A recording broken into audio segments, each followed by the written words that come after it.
100% माननीय मोदी जी जो आ रहे हैं 20 तारीख को सिवान, वो हमारे क्षेत्रों में जीत की नींव रखने आ रहे हैं। माननीय मोदी जी के स्वागत में महाराजगंज में 320 बूथ है। हर बूथ से कम हमारे 20 साथी जाएंगे, कम से कम 20 साथी जाएंगे हर बूथ। इस बार एनडीए में सीटों की अदला बदली होगी। जहां तक बात रही महाराजगंज की, तो महाराजगंज के विकास के लिए जरूरी है कि इस बार भारतीय जनता पार्टी महाराजगंज से चुनाव लड़े। महाराजगंज का प्रतिनिधित्व सीधे तौर पे भारतीय जनता पार्टी के हाथ में हो, यह जरूरी है महाराजगंज के लिए। वैसे भी अभी जो राजनीतिक घटनाक्रम चल रहे हैं, उन घटनाक्रमों में महाराजगंज सीट से भारतीय जनता पार्टी का उम्मीदवार अति आवश्यक है। यही जनता की मांग भी है। मैं तो पूरा महाराजगंज घूम रहा हूं। एनडीए के उम्मीदवार की तरह भाजपा का उम्मीदवार यह महाराजगंज किसी को भी सीट दे, मैं दावे के साथ कह रहा हूं, ताल ठोक के कह रहा हूं, यह महाराजगंज मेरी कर्म भूमि रही है, मेरा बचपन गुजरा है। महाराजगंज का हम पे कर्ज है। महागठबंधन चाहे जिसे भी सीट दे, भाजपा अगर मुझे आशीर्वाद देती है तो बोरी में पैक करके भेज दूंगा, चाहे कोई भी आ जाए। सर, आज आप महाराजगंज में आए हो, सारे नेता जो बीजेपी के हैं वो सिवान में लगभग आ रहे हैं, क्योंकि मोदी जी को सिवान आना है। क्या लग रहा है, ये कहीं विधानसभा को लेकर के दौरा तो नहीं हो रहा है सिवान में चुनाव को लेकर के?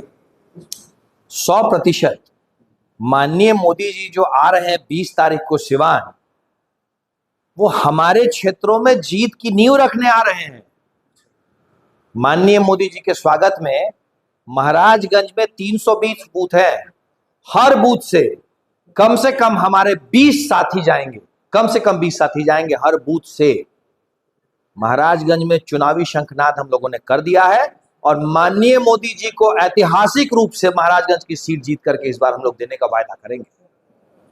अब बार बार सिवान मोदी जी आ रहे हैं और आपने महाराजगंज का नाम बार बार उसमें ऐड किया।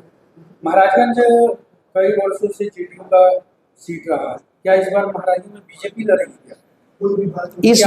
इस बार एनडीए में सीटों की अदला बदली होगी। जहां तक बात रही महाराजगंज की, तो महाराजगंज के विकास के लिए जरूरी है कि इस बार भारतीय जनता पार्टी महाराजगंज से चुनाव लड़े। महाराजगंज का प्रतिनिधित्व सीधे तौर पे भारतीय जनता पार्टी के हाथ में हो, यह जरूरी है महाराजगंज के लिए। वैसे भी अभी जो राजनीतिक घटनाक्रम चल रहे हैं, उन घटनाक्रमों में महाराजगंज सीट से भारतीय जनता पार्टी का उम्मीदवार अति आवश्यक है। यही जनता की मांग भी है। मैं तो पूरा महाराजगंज घूम रहा हूं। एनडीए के उम्मीदवार की तरह भाजपा का उम्मीदवार यह महाराजगंज की मांग है। महाराजगंज में कई वर्षों से जेडीयू का सीट है और जेडीयू के जो नेता हैं लगातार तैयारी करते आ रहे हैं, मतलब अपना 100% जेडीयू को देते हैं। क्या लग रहा है, जेडीयू का सीट हटेगा? उन लोगों को भी तो दिक्कतें होंगी, कहीं आपस में ही मतभेद ना हो जाए। देखिए, एनडीए चुनाव लड़ेगी, इस बार सीटों की अदला बदली होगी। बहुत सारे कारण हैं, सामने कौन चुनाव लड़ रहा है, महागठबंधन किसे सीट देने जा रहा है, बगल में क्या सीटों की अदला बदली हो रही है। महाराजगंज के बगल में भी तो विधानसभा है, वहां पे अगर सीटों की अदला बदली होगी तो अदला और बदली दोनों होती है। इधर के कैंडिडेट उधर जाएंगे। भाई, अगर एक जगह भाजपा की सीट जदयू को जाएगी तो जदयू की सीट भाजपा को तो आएगी। ये तो बड़ी आपस की म्यूचुअल अंडरस्टैंडिंग वाली बात होती है और इस बार ये चीजें हो रही हैं। हमारे लिए महत्वपूर्ण ये है कि एनडीए का उम्मीदवार चुनाव जीते। अगर कहीं लगता है कि भारतीय जनता पार्टी का उम्मीदवार चुनाव जीत सकता है, तो वहां पे जनता दल यूनाइटेड और बाकी के हमारे चारों साथी, बाकी के तीनों दल, जनता दल भारतीय जनता पार्टी के उम्मीदवार को 100% अपना सहयोग दे करके एनडीए के उम्मीदवार को जिताएंगे। महाराजगंज में ऐसी बात लग रही है कि बहुत सारे कारण हैं।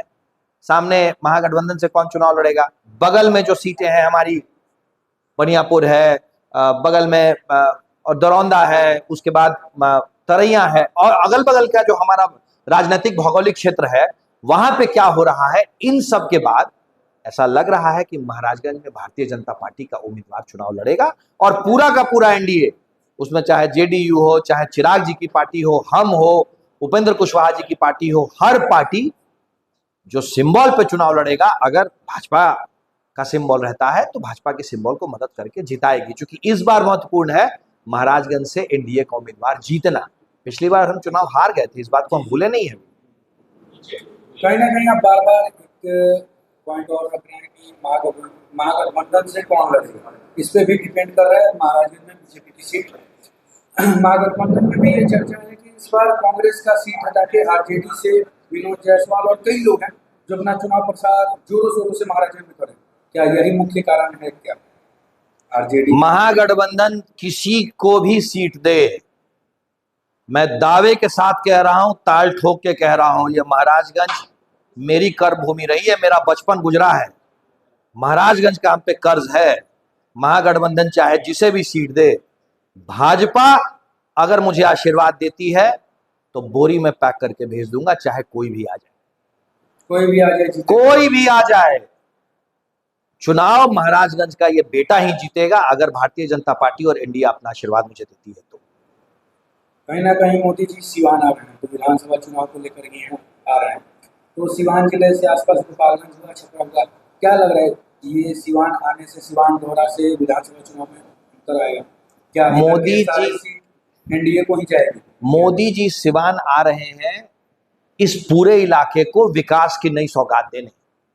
चुनाव में तो अभी देर है, मोदी जी आ रहे हैं, मोदी जी आ रहे हैं तो हम लोगों के लिए चुनावी नींव तो रखी ही जा रही है ना। मैं आपसे कह रहा हूं कि महाराजगंज में 320 बूथों से हर बूथ से अपने कम से कम 10 साथियों को हम लोग ले जाएंगे मोदी जी से मिलवाने। तो चुनावी कार्यक्रम, राजनीतिक कार्यक्रम तो है ही है, पर मोदी जी जो सौगात लेके आ रहे हैं इस क्षेत्र के विकास के लिए, उस सौगात का असर तो होगा ही। मतलब सिवान आएंगे तो कुछ सौगात यहाँ के लोगों को मिलेगा, कुछ हजार करोड़ रुपए की योजनाएं होंगी। 20 का इंतजार करें आप, 20 जून को इस इलाके के लिए कुछ हजार करोड़ की विकास की योजनाएं मिलेंगी। लोगों से क्या अपील होगी ये जून को मोदी जी आ रहे हैं, लोगों से अपील करें बिहार में? भाई हमारा शेर आ रहा है, भारत मां का सपूत आ रहा है, आप चले और अपने इस शेर को आशीर्वाद दें।